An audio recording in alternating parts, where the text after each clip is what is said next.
I got baby grass germinating. Woohoo! Look at that.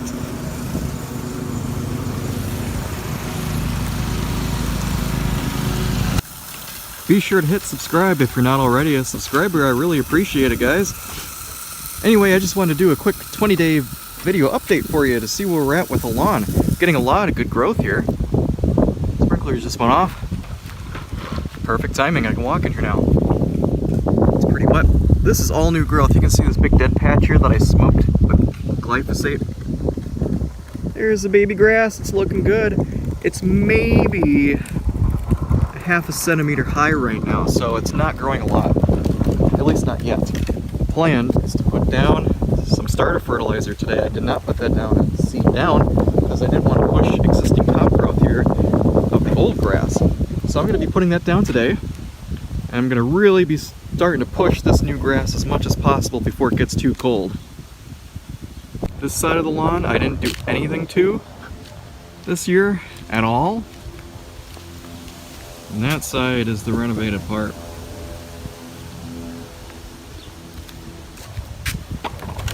There's zone 2 going off now. I apologize for all the wind noise. It's been very windy the last couple of days.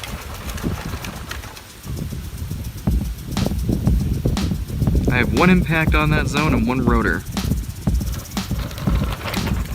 That zone, I've got 2 rotors. You can see I moved things around quite a bit as I continued on and adjusted. I checked for areas that weren't getting any rain or water, and I just had to move the sprinklers around a few times to get it just right.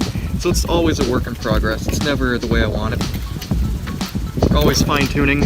And of course, when it's super windy like this, it blows the sprinklers around quite a bit. So keep that in mind. From one day to the next, you're not always going to get the same amount of water in every area, just because of the wind. This is a sprinkler setup on my other side of the house. On the south side, there's my sprinkler timer, 4-way. Got one hose going off to the way front, one to the side in the corner, one here on the south side. And I've got a 50-foot hose ran to here, and I've got 3 of these guys here. This is the MP Rotator MP2000 nozzle. I've got 3 of them set up about every 20 feet or so, and they actually do spray how far they go, how far they're advertised for. These things say they're about a 20-foot radius, and yeah, they actually do cover like they say they do. This is 15 feet to the road from the head, and it shoots out a good 3 feet into the road, so it's like perfect to cover this area. You'll see that there's a little bit of germination that hasn't happened right along the curb here, mostly because it gets hotter along the curb. So you'll see no seed over here. Pretty desolate in a few areas, so I'm gonna have to reseed just a few spots. Not much over here. I've got really good germination over here. It's doing halfway decent. I'm impressed with the bare spots. That area didn't really kill off at all, so that's okay. But yeah, I'm gonna go ahead and get the starter fertilizer down now. A good shot of everything overall. I just have to reseed right along the curb in a few areas, especially in this corner here. That sprinkler is not hitting as far as I would like. This is going to be my first fertilizer application on the front yard all year, and 3 weeks after I put the seed down, I'm putting my starter fertilizer down finally. What tells you it's starter fertilizer is the high middle number here. So this is 18-24-12, that's 18% nitrogen, 24% phosphorus, 12% potassium. That middle number is what really pushes root growth. Nitrogen pushes top growth, so whenever you get your leaf, your top of your grass, it's top growth is what that is. So what we really want is this middle number, so that way we can really drive deep root growth with the baby grass. And that is what really helps speed it up to get mature faster. The application rate for this, if you read the instructions, it's 4.2 pounds of fertilizer per 1,000 square feet. I did the math, I'm going to need about 21 pounds. So what I'm going to do is I'm going to use my bathroom scale to measure out 21 pounds, give or take, just to get as close as I can. I don't have a scale to measure small things, but it should work for that much. I'm guessing it's going to be about half a bag. This is 50 pounds, so I'll put about half a bag in a bucket. About half the bag in the bucket, and then we'll see where we're at. It's got some calibration settings for a few different spreaders, mostly commercial spreaders, since Lesco is a commercial brand. I'm guessing this guy should probably be around a 4 maybe, so I'll go with that, with the setting, and we'll dial it up or down from there. So I'll get this loaded up and we'll get going.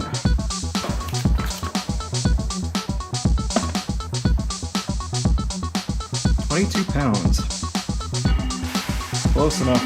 I'll take a little bit out. I'm just gonna dump all 21 pounds straight in.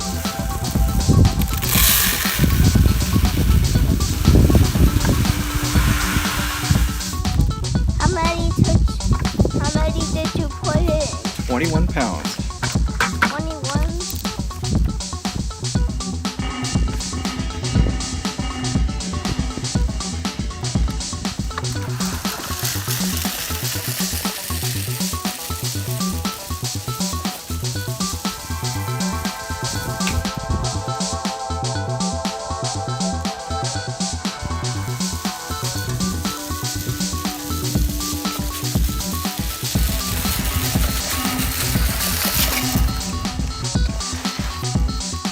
With our trim pass, go all the way around, and then I'll come back and do a grid pattern this way, and we'll see how much we have left, and then we'll go back the other direction.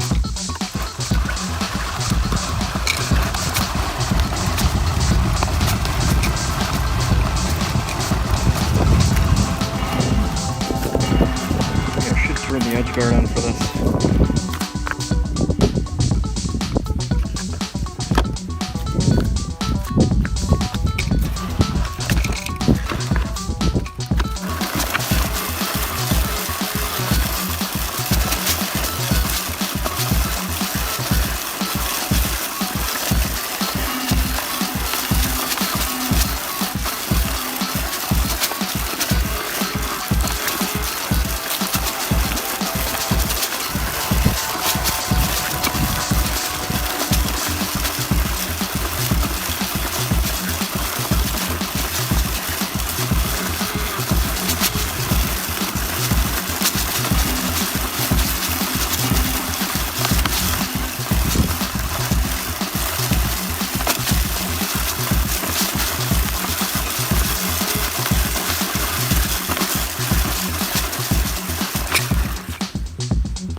Fertilizer, but you can see how far apart everything is.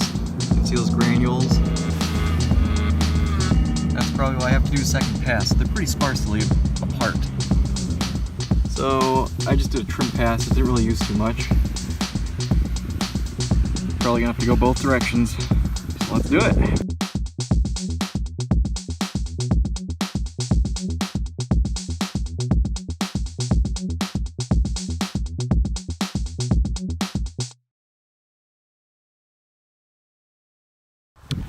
So there it is, guys, all done. There's the lawn, looking down at it. Day 20 after seeding. I think I'm pretty happy with it so far. So that is my first dose of fertilizer. And I think what I'm gonna do is I'm gonna give it about 2 weeks.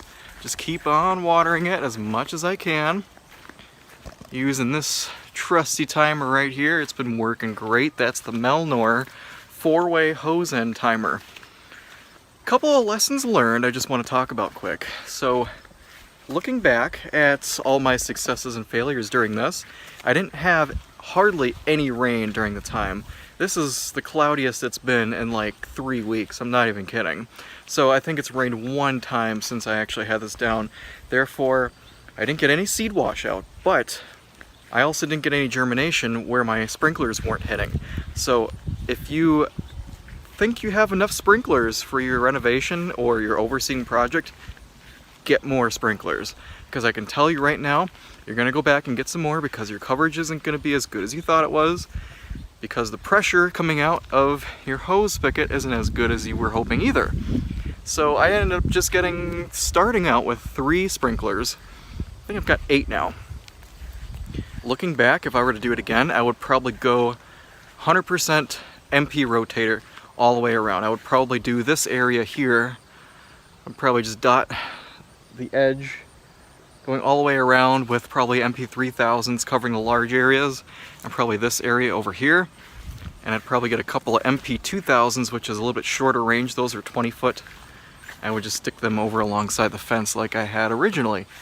That's working great. Having said that, I believe I can link 7 or 8 of the MP2000s together all at one time, which is fantastic. They are designed for low pressure, so I would actually recommend that highly. If you have low water pressure at your house, they work fantastically for me. MP3000s, I believe I can hook up 4 at a time. Those Melnower rotors, 2 at a time is how much I can run. It's just, they have a lot higher water demand, they put down water a lot faster, so if you're using the MP rotators or the Rainbird R-Vans, you're going to want to maybe double your watering time. Instead of 15-minute increments to keep the seed moist, you're going to want to do like 30. So I have been constantly adjusting the sprinklers, and I think I've got 95% good coverage except for those few areas I mentioned before. Also, I believe what I probably should have done is use some sort of peat moss or some sort of cover, at least in the areas where the sprinkler coverage wasn't very good. So I put the seed down straight into the ground, just like I did with the spreader, like you saw me put the fertilizer down just now. I probably should have put some sort of ground cover just to keep the seed moist and in place. That's especially useful if you have a lot of water. I wouldn't recommend using straw or anything like that, because there's a lot of weed seed in straw.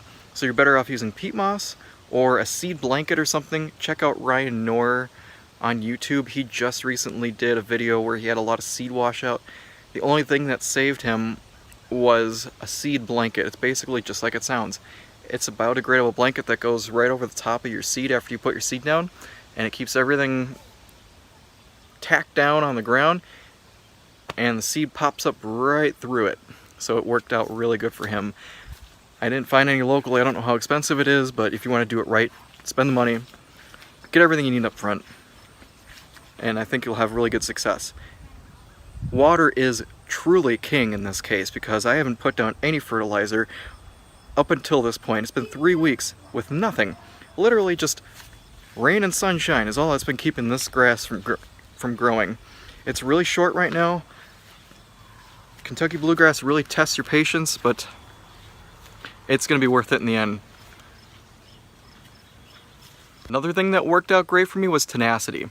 I think that was really helpful to stop the weeds from coming up. I still got some weeds now that it's been 3 weeks. The Tenacity isn't working so good. I don't know if you can kind of see that on camera, but I do have some like lime green grassy weeds popping up in a few areas that's taller than the rest of the surrounding grass. Kind of hard to see. Yeah, you can kind of see it there. But the Tenacity is a great product. Look it up on Amazon or domyown.com. Just search for Tenacity. It's the only pre-emergent that you can put down at the time of seeding without harming the grass. Unless you're seeding fine fescue. That's an exception. But really, I think I haven't had much weed pressure except for on the south side of the house here. I've always had weed issues back here, which is why I nuked like, 80% of this area, because it was just so bad before. I had thistles and quackgrass like you wouldn't believe over on this side of the house. So I just went nuts with the glyphosate. And I still have some weeds coming up even now after I went scorched earth on it. So what I'm doing now is I'm taking a Q-tip. I look like a crazy person, but I'm taking a Q-tip and dipping it in Roundup and just wicking the edge of the grass I want to kill. Whether it's going to work, I don't know. We'll see. Anyway guys, thanks for joining me today. I don't want this video to get too long. If you found this useful, hit subscribe, leave a comment below. Until next time, thanks for watching.